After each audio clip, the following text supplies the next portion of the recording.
Well, hi, friends. If you joined us in my message this last Sunday, you know that one of the passages in Mark chapter 8 that we took a look at is Jesus' feeding of the 4,000.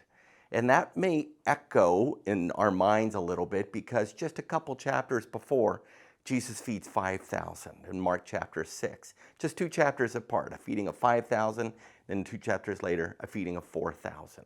So are these the same event? That's what a lot of people have asked.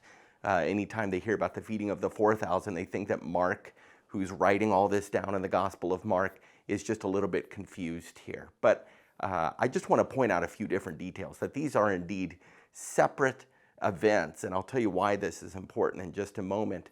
But with the feeding of the 5,000, it says that in Mark chapter 6, that there were 5,000 men that were fed. Now, that doesn't count the women and the children and everybody else that was there. And so experts have estimated that in the feeding of the 5,000, you're really talking about anywhere from maybe 12 to 15, maybe even 20,000 people that were fed in that one occasion. And the feeding of the 4,000 in Mark chapter 8, it just says literally 4,000 people total. In Mark chapter 6, it says that they were in the wilderness in some remote place and that Jesus fed them on the same day as after having heard some teaching. Whereas in Mark chapter 8, the feeding of the 4,000, these folks had been there for 3 days and they're very, very hungry. And Jesus was concerned that they would collapse on the way. And so there's a different time period there. And the feeding of the 5,000, it says that that took place in northern Galilee in the springtime. And the feeding of the 4,000, it doesn't give us a particular time period, but it says it takes place in around southeast Galilee. In the feeding of the 5,000, we have the 5 loaves and the 2 fish. And then afterwards, there's 12 basketfuls afterwards. And the feeding of the 4,000, it says that there's 7 loaves and a few small fish, and then there's 7 basketfuls after. And the feeding of the 5,000, Jesus prays, it says, just one time for both the bread and the fish, whereas Jesus prayed twice in the feeding of the 4,000, once for the bread, once for the fish.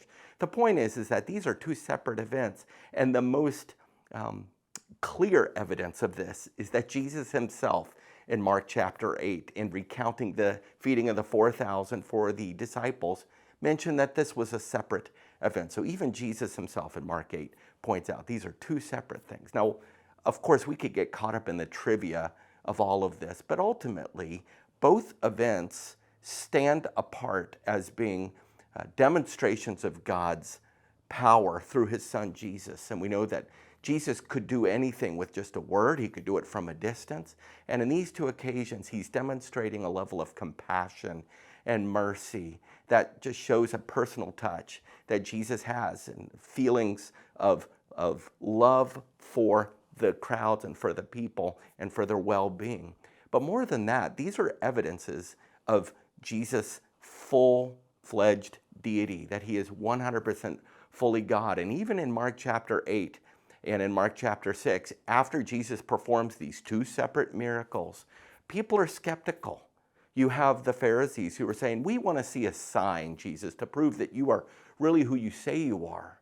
And Jesus is saying, I've already just shown you all the signs that you need to see. And even the disciples are not fully comprehending what's going on here. And the point is that time and time again throughout the Gospels, sometimes Jesus repeats a miracle or he'll repeat a teaching because we don't always get it the first time or the second time or the 10th or the 11th time. So I hope that this encourages you to just know that God is fully all-powerful. He's always at work, and he's able to do things, whether, again, it's in one setting or in another setting. And all of these things point to the purpose of Jesus coming to the earth. Ultimately is our bread from heaven that we can partake of. And as the sign that Jesus himself, as the bread comes from heaven, Jesus himself comes from heaven. Well, I hope that that's helpful to you. Thanks so much for joining me today.